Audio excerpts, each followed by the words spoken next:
네, 오늘 설교의 제목은 소망을 붙잡고 살라입니다. 소망을 붙잡고 살라.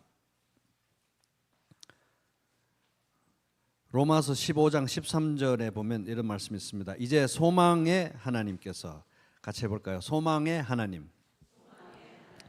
이제 소망의 하나님께서 여러분의 믿음 생활 가운데 모든 기쁨과 평강을 충만하게 하셔서 성령의 능력으로 소망이 흘러넘치게 하시기를 빕니다. 그래서 우리가 믿는 하나님은 소망의 하나님입니다. 소망의 하나님. 그래서 우리 신앙의 가장 중요한 요소 중에 하나가 바로 소망입니다. 소망. 신앙의 덕목을 세 가지 딱 추려서 꼽으라고 하면 믿음, 소망, 사랑이잖아요. 그 중에 하나가 바로 소망입니다. 믿음이 없으면 믿음, 소망, 사랑, 믿음이 없으면 구원받지 못하죠. 또 믿음이 없으면 아예 하나님을 기쁘시게 할 수가 애시당초 불가능합니다. 믿음, 소망, 사랑, 사랑이 없으면은 우리의 믿음과 신앙이 다 위선이 되죠. 위선, 무의미해집니다. 소망이 없으면 어떻게 됩니까? 소망이 없으면은 우리 영혼은 불안의 파도에 흔들리게 되고, 또 소망이 없으면 마음에 병이 들게 됩니다. 소망이 없으면은 소망이 이루어지지 않으면 마음이 병들지만 소원이 이루어지면 생명나무를 얻는다. 잠언 13장 12절 말씀. 그래서 예수 믿는 사람들은 이제 이런 말씀들을 볼 때 이 세상에서 그 어떤 사람들보다도 희망적인 사람들입니다. 희망적인 사람들이고 희망적인 사람들이어야 합니다. 이론적으로 볼 때, 성경적으로 볼 때. 왜냐하면 그도 그럴 것이 이제 우리는 이 땅에 사는 목적 자체가 뭐냐?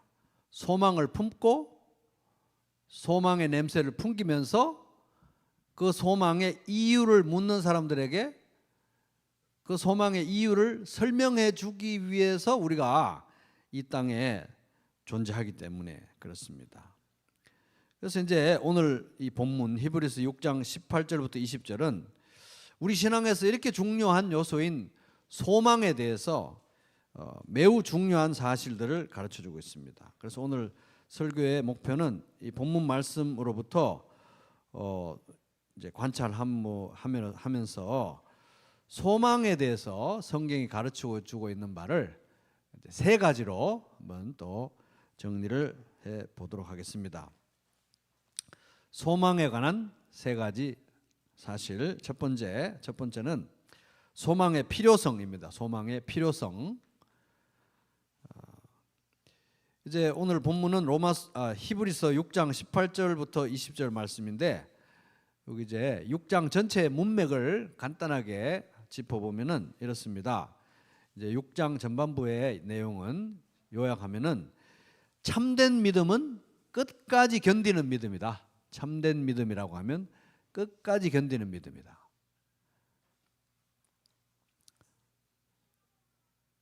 끝까지 못 견디는 믿음은 참된 믿음이라고 할 수 없는 거죠. 참된 믿음이라는 것은 무조건 끝까지 견디는 믿음이다. 참된 믿음이라면 끝까지 견딜 수밖에 없다. 그런 겁니다. 그래서 상황이 어렵고 고통스럽더라도 이제 이 히브리서 저자가 그렇게 말합니다. 상황이 어렵고 고통스럽더라도 끝까지 인내하고 열심을 품고 우리에게 주신 소망을 이루어 가십시오. 이렇게 우리에게 권합니다. 예를 들어 누구처럼? 아브라함처럼 그렇게 하라고 그럽니다. 아브라함처럼 믿음과 인내를 가지고 약속하신 것을 상속받을 때까지 끝까지 견디고 승리하십시오. 이렇게 권합니다. 그럼 이제 아브라함에 대해서 잠깐 또 언급합니다. 하나님은 아브라함에게 복을 주시겠다고 아브라함을 선택하시고 아브라함을 부르시고 일방적으로 약속을 주세요. 복을 주시겠다고 약속하십니다. 그리고 그 약속을 주시면서 이미 그 약속만으로도 충분한데 그것도 혹시 또 헷갈릴까 봐 그 약속을 맹세로 아예 보증을 하세요. 피의 맹세로 보증을 하십니다. 보증. 그래서 하나님의 약속, 하나님의 맹세, 아브라함의 케이스를 보게 될 때 절대로 변하지 않는 확실한 소망의 근거가 되는 것입니다. 소망이 있을 수밖에 없었던 이유, 아브라함에게 하나님이 약속하셨기 때문에. 그죠?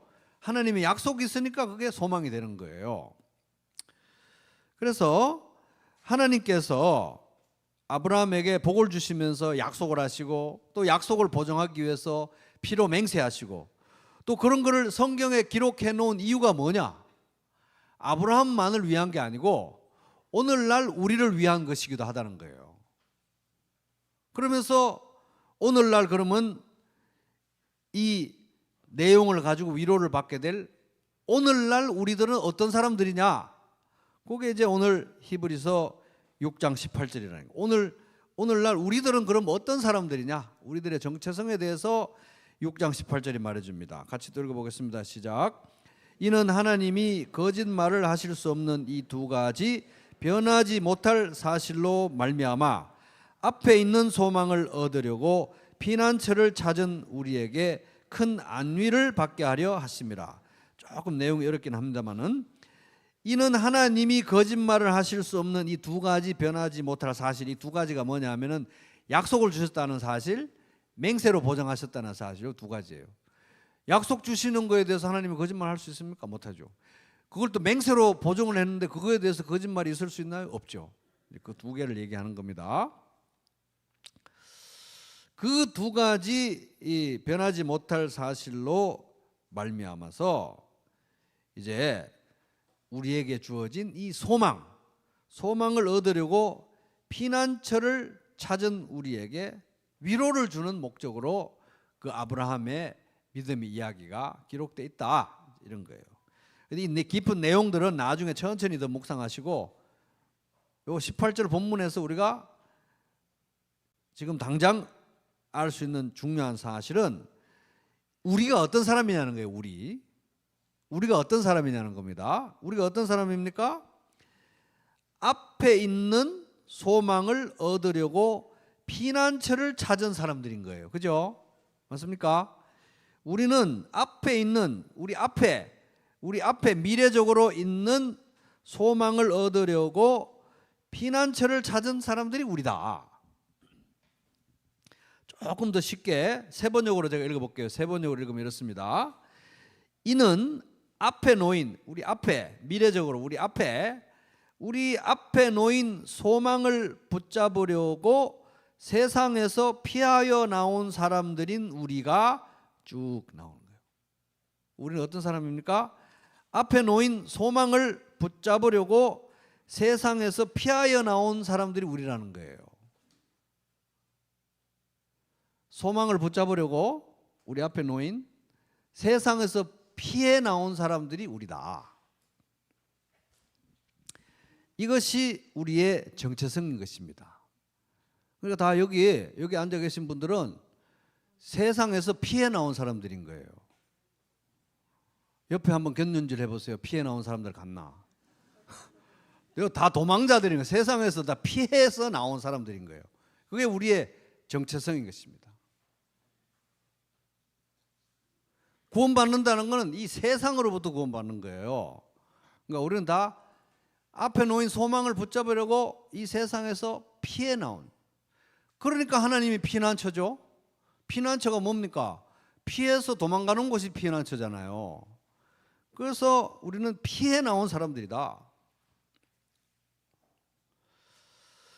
내용을 이제 여기까지 내용을 보면서 우리가 알 수 있는 것은, 자, 우리에게 소망이 왜 필요하냐는 거예요. 우리에게 소망이 필요한 이유가 뭐냐는 겁니다. 1번 우리에게 소망이 있기 때문에, 2번 우리에게 소망이 없기 때문에.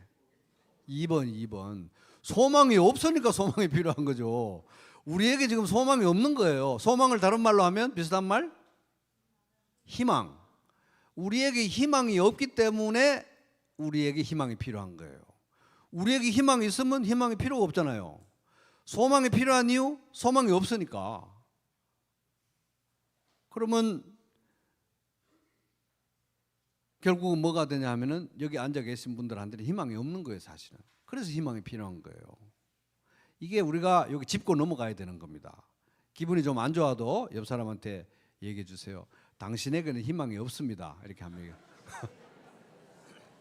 이건 제가 얘기하는 게 아니고 성경에서 그렇게 얘기하잖아요. 희망이 없으니까 희망이 필요한 거지. 희망이 있는데 왜 희망이 필요합니까? 그죠? 그러니까 우리에게 희망이 없는 거예요. 우리가 하나님께서 주시는 소망을 필요로 하는 이유가 뭐겠어요? 이 세상에 희망이 없기 때문에. 이 세상에 소망이 없으니까 하나님께서 주시는 소망이 필요하죠. 맞습니까? 이 세상에 소망이 없는 거예요. 하나님께서 이스라엘을 이집트에서 건져내신 이유, 하나님께서 이스라엘을 애굽 땅에서 건져내신 출애굽시킨 이유가 뭐겠어요? 이집트에 소망이 없기 때문에, 애굽 땅에 소망이 없기 때문에 건져내신 것입니다. 그러니까 여러분 안에 내 안은 희망이 없는 것 같아. 내 인생에는 왜 이렇게 희망이 없지? 이런 생각이 들 때 놀라거나 당황하지 말라는 거예요. 원래 없어요, 원래. 그게 있었을 것 같으면 여러분이 왜 소망의 하나님이 왜 필요하겠어요? 안 그렇습니까? 소망의 하나님이 필요하다는 건 여러분에게 희망이 없기 때문에, 이 땅에 희망이 없기 때문에, 세상에 소망이 없기 때문에 그런 것입니다.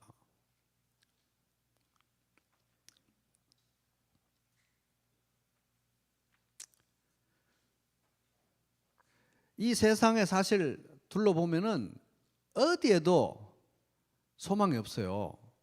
원래 그랬습니다. 원래 인류 역사상 진짜로 인류 역사상 어디에 참된 희망, 참된 소망이 있었던 시대나 장소가 어디 있었습니까? 솔직히 말해서 한 군데도 없었습니다. 그래 보였던 것이지. 이 세상은 죄와 사망과 어둠으로 가득한 곳입니다. 마귀의 권세 아래 있거든요. 그래서 베드로후서 1장 19절에 이런 말씀이 있습니다. 또 우리에게는 더욱 확실한 예언의 말씀이 있습니다. 예수 그리스도가 다시 오신다, 곧 다시 오신다고 하는 예언의 말씀이, 확실한 예언의 말씀이 있다는 거예요. 여러분의 마음 속에서 날이 새고 날 셀 때 이제 샛별이 떠오르잖아요. 날 셀 때 새벽별이 떠오르잖아요. 날이 새고 샛별이 떠오를 때까지, 다시 말하면 예수님이 오실 때까지 여러분은 어둠 속에서 비치는 등불을 대하듯이 이 예언의 말씀, 예수님이 곧 온다, 곧 오신다, 이 예언의 말씀, 이 소망의 말씀에 주의를 기울이는 것이 좋습니다. 베드로후서 1장 19절. 그래서 예수님이 다시 오시지 않는 동안에는 이 빛의 시대, 예수님이 다시 재림을 해가지고 모든 어둠이 다 사라지는 그 빛의 시대가 오기 전까지, 예수님이 오시기 전까지는 이 세상에 드리워진 죄와 사망과 어둠은 계속 될 거라는 거예요. 계속 그렇다는 거예요. 우리가 그런 세상에 살고 있다는 것입니다. 그러니까 성경의 말씀에 대해서 뭐라고 합니까? 주님의 말씀은 워낙 어둠이 칠흑 같으니까 환하게 비춰지는 그런 게 아니라, 주님의 말씀은 내 발의 등이요 내 길의 빛이니이다, 그렇게 말씀하시는 거죠. 여러분 한번 손 들거나 뭐 이렇게 소리 내서 말씀하시지 마시고 한번 스스로 한번 자기 자신을 한번 돌아보시기 바랍니다. 여러분은 뭐 이렇게 대답하지 마세요. 여러분은 지금 하늘 소망, 천국의 소망, 하나님이 주신 소망에 대해서 간절하십니까? 한번 스스로 한번 생각해 보세요. 남에게 얘기할 것 없이. 만약 여러분이 하나님께서 주시는 소망, 하늘 소망에 대해서 간절하지 않다, 그게 그렇게 필요하지 않다, 이렇게 느끼고 계신다면 그것은 아직도 내 안에 소망이 있다고 착각하고 있거나 아니면 이 세상 어딘가에 소망이 있다고 미련을 가지고 있기 때문에 그렇습니다. 출애굽을 했는데도, 이집트 땅에서 나왔는데도 소망이 없는 그 죄와 사망과 어둠의 그 이집트 땅 노예 생활하던 그 이집트 땅에서 나왔는데도 불구하고 여전히 애굽을 돌아보면서 애굽의 소망을 두고 있거나, 아니면은 제대로 빨리 그러면 2주일도 안 걸려가지고 2주 만에 갈 수 있는 땅인데 이 광야를 뺑뺑뺑 돌면서 나는 여기 그냥 살래. 아우, 그 가나안 땅에 들어가서 막 또 그렇게 여기 그냥 여기 익숙한데 살래. 광야에 눌러 앉기 위해서 소망을 두고 있으니까 약속의 땅에 대해서 소망이 없는 것이죠. 우리들은 우리 앞에 하나님께서 놓아주신 예수님께서 다시 오신다는 그 소망, 앞에 있는 소망을 붙잡으려고 이미 이루어진 구원, 앞으로 완성될 구원, 그 소망을 붙잡으려고 이 어두운 세상으로부터 피해 나온 사람들이에요. 피해 나온 사람들이에요. 그러니까 하나님이 피난처죠. 도망 나온 사람들한테 피난처가 필요한 거지. 그죠? 그래서 우리들은 이 세상에서 피해 나온 사람들이라는 것입니다. 약속의 땅에 들어가기 위해서 애굽에서 피해 나온 사람들, 도망 나온 사람들이라는 게 도망 나온 사람들, 출애굽한 사람들이다 하는 것입니다. 그래서 소망에 대해 생각할 때 우리에게 왜 소망이 필요한가? 우리 안에 소망이 없기 때문에, 그리고 이 세상에 소망이 없기 때문에 우리는 주님께서, 하나님께서 주시는 소망이 너무 필요하다 하는 것입니다. 둘째, 소망에 대해서 본문이 말하고 있는 내용은 소망의 내용입니다. 소망의 내용. 6장 18절 히브리서, 이는 하나님이 거짓말을 하실 수 없는 이 두 가지 변하지 못할 사실, 약속으로 주셨다, 맹세로 보증하셨다. 이 두 가지 사실로 말미암아 앞에 있는, 우리 앞에 놓아두신 이 소망을 얻으려고 피난처를 찾는 우리에게 큰 안위를 받게 하려 하심이라. 세 번역으로 읽어볼게요. 잘 들어보세요. 이는 앞에 놓인 소망을 붙잡으려고 세상에서 피하여 나온 사람들인 우리가 이 두 가지 변할 수 없는 사실, 곧 하나님의 약속과 맹세를 의지하여 큰 위로를 받게 하려는 것입니다. 하나님께서는 약속하시고 맹세하실 때에 거짓말을 하실 수 없습니다. 참 잘 풀어놨죠, 세 번역. 그죠?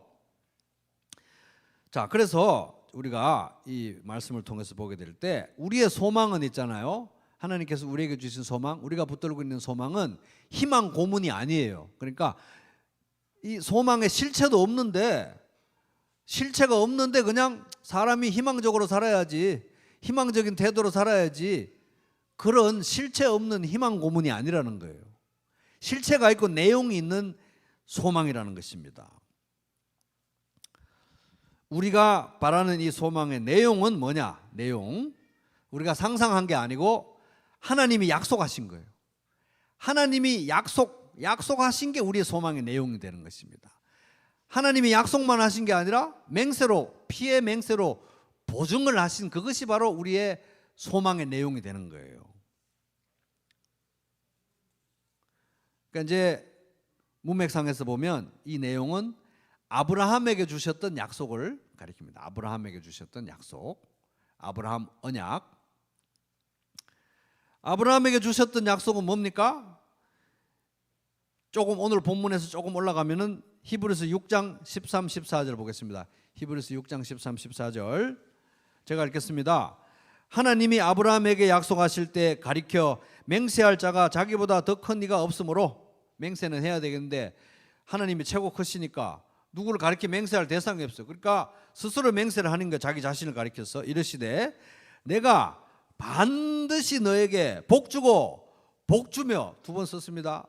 꼭 주겠다는 얘기죠. 반드시 복 주고 복 주며 너를 번성하게 하고 번성하게 하리라 하셨더니, 꼭 복을 주겠다. 꼭 복을 주겠다. 그 아브라함에게 주셨던 약속, 또 맹세로 보증했던 이 약속의 내용은 뭐냐면은 아브라함의 후손을 통해서 모든 믿는 자들을 구원하시고 모든 믿는 자들에게 반드시 복 주시겠다는 약속입니다. 그 약속은 궁극적으로 누구를 통해서 완전히 성취가 되었을까요? 예수님을 통해서 성취가 됐습니다. 그러니까 우리가 신약성경의 1장에 마태복음 1장 신약성경 첫 페이지 낳고 거기에 딱 1절에 보면은 예수님을 아브라함의 후손이라고 하거든요. 아브라함의 후손. 아브라함과 다윗의 자손 예수 그리스도의 계보라. 마태복음 1장 1절. 예수님은 아브라함의 후손으로 오셔가지고 하나님께서 아브라함에게 주셨던 약속과 그 맹세의 내용을 완전히 성취하셨다 하는 것입니다. 십자가와 부활을 통해서. 그러므로 우리는 우리가 바라고 하나님께서 우리에게 주신 소망의 실체, 소망의 본질, 소망의 내용은 바로 한마디로 말하면 예수 그리스도 자신이 바로 우리의 소망이다 하는 거예요. 예수 그리스도가 바로 우리의 희망이다 하는 것입니다. 자, 중간에 내용은 약간 어렵지만 결론적으로 예수님이 우리의 소망이라는 거예요. 그죠? 그래서 옆 사람에게 너무 중간에 어려운 거 너무 몰라도 다 이해는 못해도 되니까 어쨌든 핵심은 뭐냐 하면은 예수님이 당신의 희망입니다. 이렇게 한번 얘기 좀 해보세요.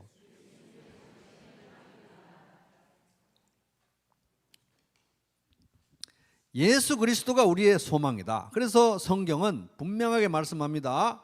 디모데전서 1장 1절 우리 구주 하나님과 우리의 소망이신 그리스도 예수의 명령을 따라 그리스도 예수의 사도된 바울은 이렇게 쭉 나가는 거예요.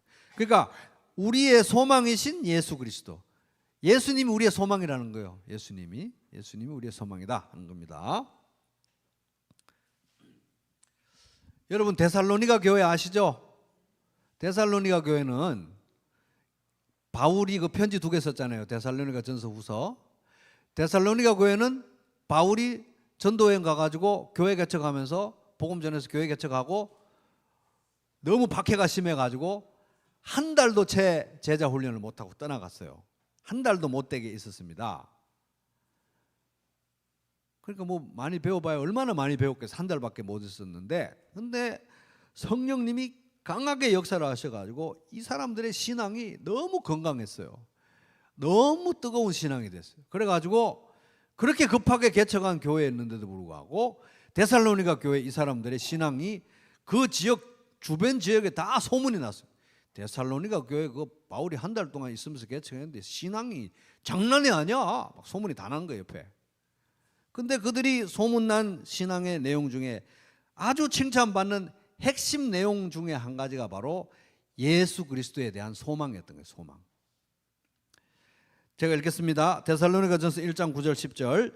그들은, 이거 이제 소문 나서 그 소문 들은 사람들이 말하기를, 그들은 우리를 두고, 바울과 그 복음 전한 사람들을 두고 얘기합니다. 우리가 여러분을, 데살로니가 교회 여러분을 찾아갔을 때, 그때 전도하러 갔을 때 여러분들이 우리를 어떻게 영접했는지, 정말 뜨겁게 영접한 거예요. 어떻게 해서 여러분이, 진짜 어떻게 해서 여러분이 우상을 버리고 하나님께로 돌아와서 살아계시고 참되신 하나님을 섬기며, 이런 일이 어떻게 일어났는지, 또 하나님께서 죽은 사람들 가운데서 살리신 그 아들, 곧 예수님 얘기하는 거예요. 곧 장차 내릴 진노에서 앞으로 있을 큰 대환란으로부터 우리를 건져주실 예수께서 하늘로부터 오시기를 기다리는지를, 예수의 재림을 기다리는 소망에 확 휩싸여 있는지를 그들은 말하는. 데살로니가 사람들, 그 바울이 한 달 동안 있으면서 교회 개척했는데 얼마나 예수 그리스도의 다시 오심에 대한 소망이 강한지 참 대단하지요, 이랬던 거예요. 그렇게 칭찬이 자자했던 거예요. 우리 교회도 그렇게 되길 바랍니다.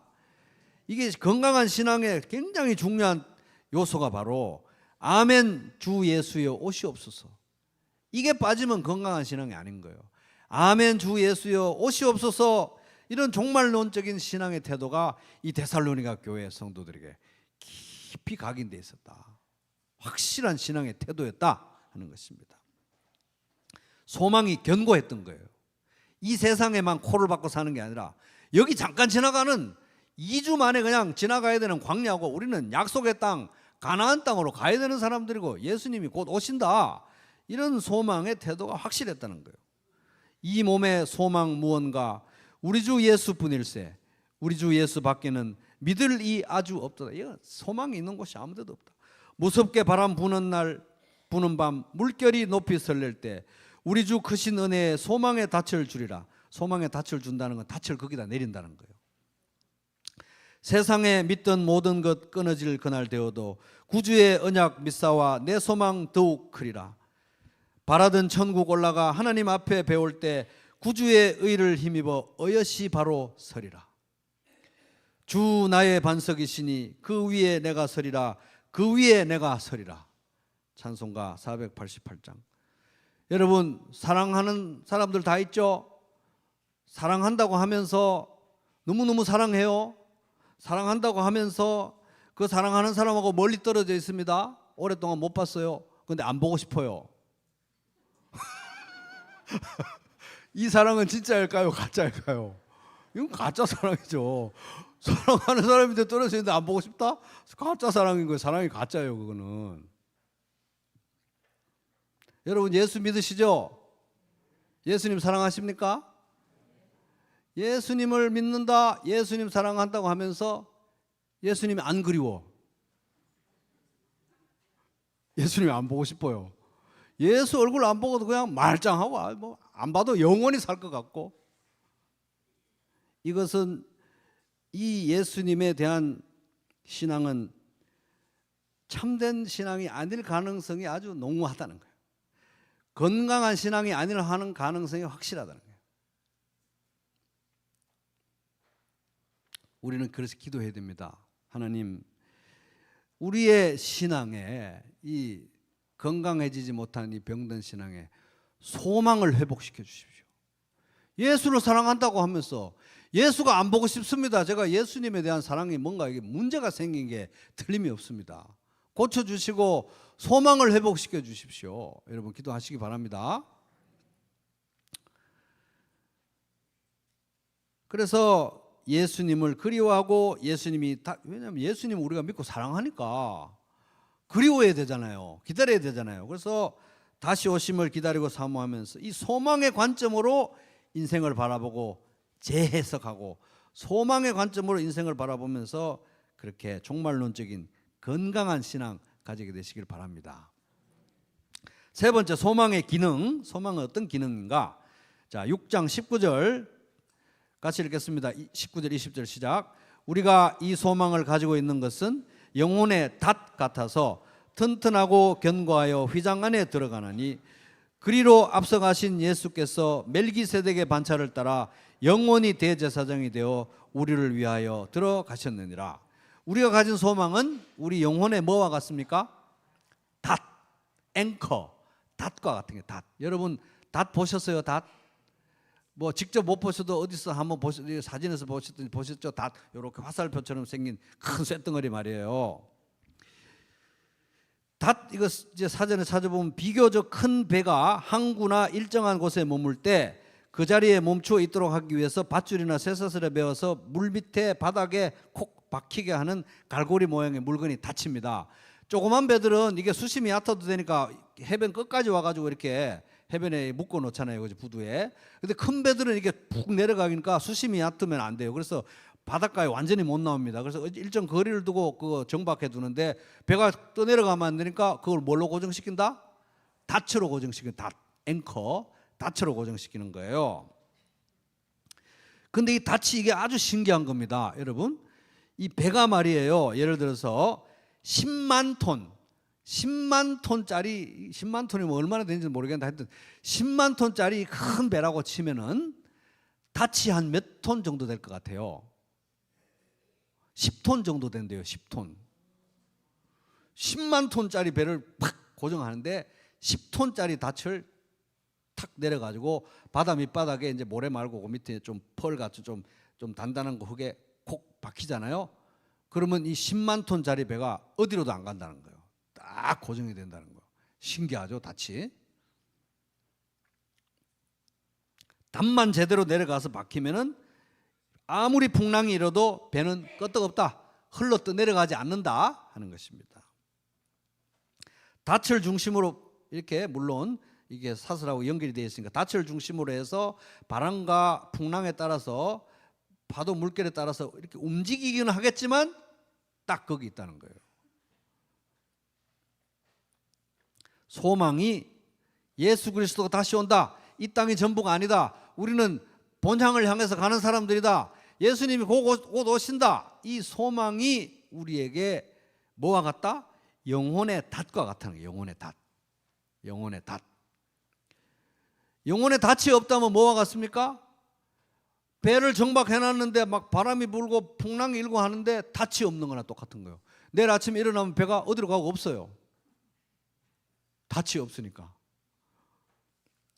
영혼의 닷이 없다면 그 인생은 얼마나 불안하고 불안정적이겠어요. 영혼의 닷이 없다면 그 마음은 또 얼마나 불안하고 불안정하고 두렵겠습니까? 남 보기에는 멀쩡하죠. 남 보기에는 멀쩡하게 아주 희망적인 인생을 사는 것 같고, 또 성격이 희망적이라 아주 희망적인 말을 하고 굉장히 낙천적으로 이렇게 말하는 것 같지만, 이 영혼의 닷이 없으면 속을 깊이 들여다보잖아요.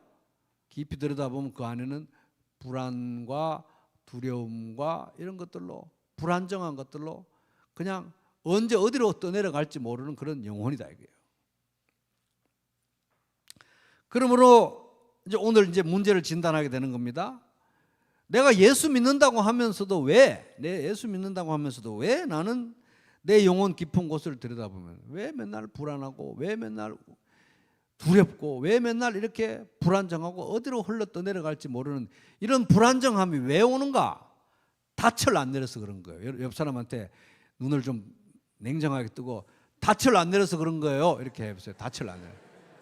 닻을 안 내리는데 배가 떠내려가지고 그럼 어떻게 해야 되겠습니까? 닻을 안 내려서 그래. 닻을. 근데 그 닻은 뭐다? 믿음, 소망, 사랑 중에 소망이라는 거예요. 예수님이 다시 오신다는 이것에 대해서 확 닻을 안 내려놓으면 불안할 수밖에 없는 게 우리의 영혼이라는 것입니다. 그래서 믿음도 있어야 되고, 소망도 있어야 되고, 사랑도 있어야 되고, 세 가지 다 있을 거 다 있어야 되는 것입니다.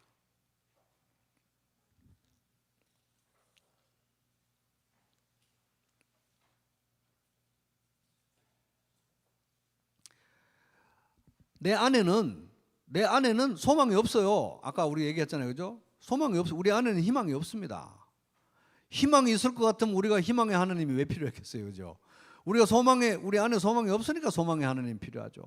이 세상에 소망이 없으니까 소망의 하나님이 필요한 거죠. 하나님이 주시는 소망이 필요하죠.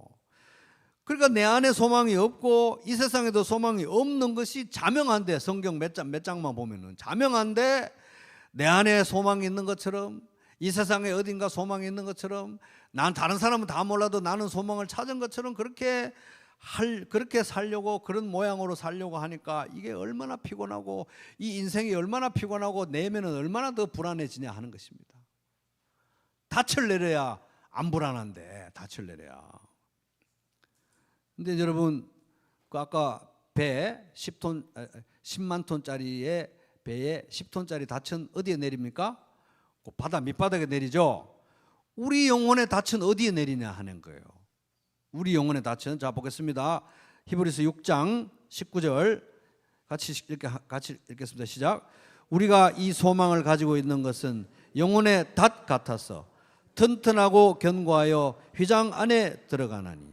자, 우리의 영혼의 닻은 어디에 내려지나? 1번 바다 밑바닥에, 2번 지성소에 내려지는 거예요.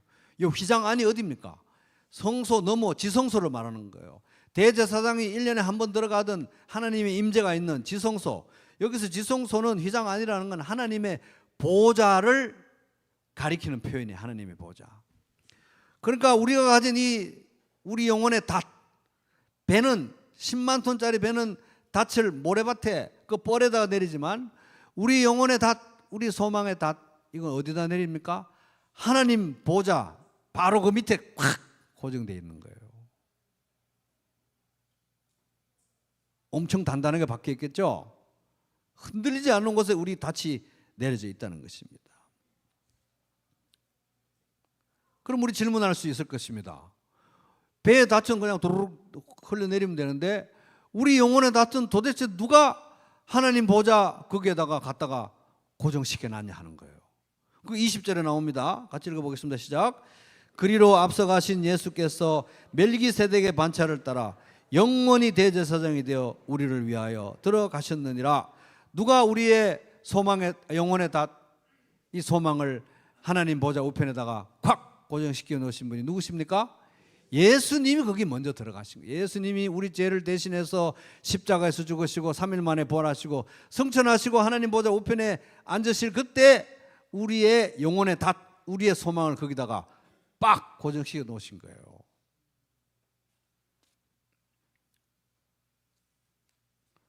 근데 그 예수님과 우리는 연합이 돼 있잖아요. 또 이 닷과 배는 연결이 돼 있어야 되는데 예수님과 우리는 연합이 돼 있죠.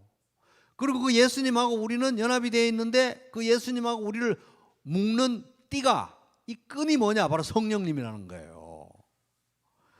그러니 우리의 이 소망, 우리의 이 영혼의 닻은 말도 못하게 안전한 곳에 고정되어 있다는 것입니다.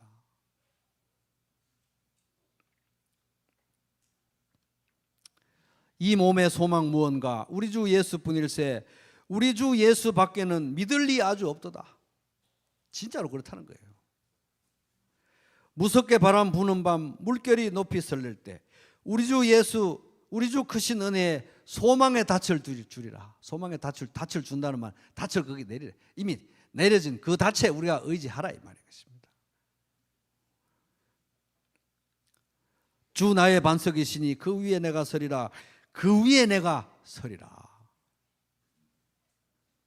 소망의 기능은 뭡니까? 소망의 기능은 우리 영혼을 단단히 고정시켜 주는 게 소망의 기능인 것입니다. 그러므로 오늘 집에 가서 한번 생각해 보시기 바랍니다. 내 영혼아 내 속에서 왜 이렇게 불안해하니? 불안해하고 불안정하고 이리 떠내려갔다가 저리 떠내려갔다. 왜 이러겠어요? 영혼의 닻을 안 내려서 그렇습니다. 한 번만 더 옆 사람에게 또 얘기해 보겠습니다. 닻을 안 내려서 그렇습니다. 닻을 안 내려서 그래. 닻을 안 내리는데 영혼의 안정이 온다? 그런 건 없는 거예요. 닻을 내려야 되는 거예요. 배는 닻을 내려야 되는 것입니다.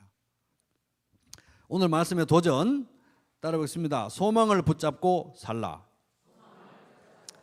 그래서 이제 우리가 같이 소망을 붙들고 혼자만 각자 각계 전투가 아니고 같이 공동체적으로 붙들어야 되기 때문에 이제 옆 사람에게 또 한 번 더 정말 따뜻한 우리는 이 혈맹 동지잖아요. 따뜻한 그런 혈맹 동지의 시선을 가지고 옆 사람을 쳐다보면서 우리 소망을 붙잡고 삽시다. 이렇게 한번 얘기 좀 해봐봐요. 소망을 붙잡고 살아야 되는 것입니다. 히브리서 6장 18절 이는 하나님이 거짓말을 하실 수 없는 이 두 가지 변하지 못할 사실로 말미암아 앞에 있는 소망을 얻으려고 피난처를 찾은 우리에게 큰 안위를 받게 하려 하십니다. 요 얻으려고 있죠. 얻으려고는 여기 약한 번역이에요. 좀 약한 번역인데 이 헬라어 동사는 크라테오. 좀 더 정확히 번역하면 단단히 잡다, 붙잡다 이런 거 붙잡다. 새 번역은 붙잡다 이렇게 번역하고 있습니다. 소망을 붙잡으려고 우리가 이 세상으로부터 건진받고 피하여 도망 나온 사람들인 것입니다. 그러니까 소망은 어떻게 해야 되겠어요? 1번 느슨하게 잡는다. 2번 단단히 붙잡는다. 소망은 단단히 붙잡아야 되는 것입니다.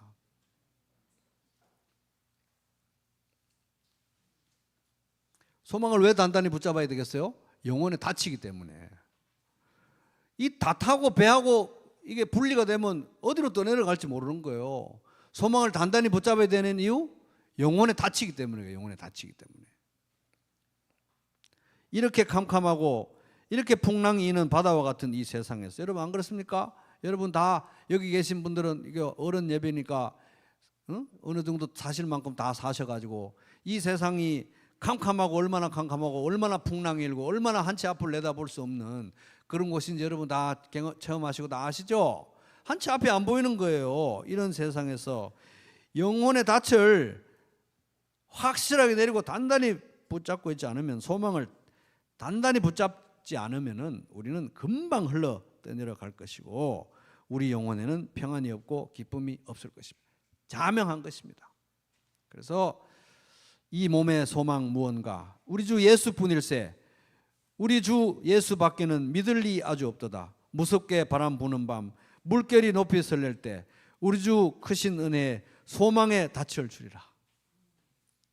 그래서 여러분 이제 말씀 듣고 이번 주에 집에 가서 곰곰이 생각해 보시고, 아직도 만약에 내 안에 뭔 희망이 있는 것처럼, 내 인생에 무슨 희망이 있는 것처럼, 이 세상에 무슨 희망이 있는 것처럼 미련을 가지고 그렇게 아둥바둥하고 하신다면, 그냥 막 살자는 얘기 아니라는 거 아시죠? 나에게 희망이 없다는 거예요. 나에게, 나 자신에게 이 세상에 희망이 있는 것처럼 그렇게 여전히 미련이 있다면 이번 주에 미련을 확실하게 버리고, 이 소망이라는 건 예수 그리스도에게 밖에 없구나. 예수님이 소망이구나. 나에게 소망이 없으니까 성경에서 뭐라고 합니까? 예수님 따라가는 사람들, 우리 같은 사람들은 나 자신을 부정하고, 안 되니까 나 자신을 부정하고 나 자신의 나의 십자가를 지고, 이래서 예수님 나를 위해 죽으셨구나, 나도 작은 십자가 지고 가야지, 나의 십자가를 지고 예수님만 따라가는 거예요. 그래서 이제 내 안에서 또 이 세상에서 소망을 찾으려는 미련을 버리고 오직 우리 주 예수 그리스도께 소망을 두고 예수님만 따라가는, 하나님 나라와 의를 먼저 구하면서 예수님만 따라가는 경쾌하고 소망으로 가득한 인생 되시기를 주님의 이름으로 축복합니다.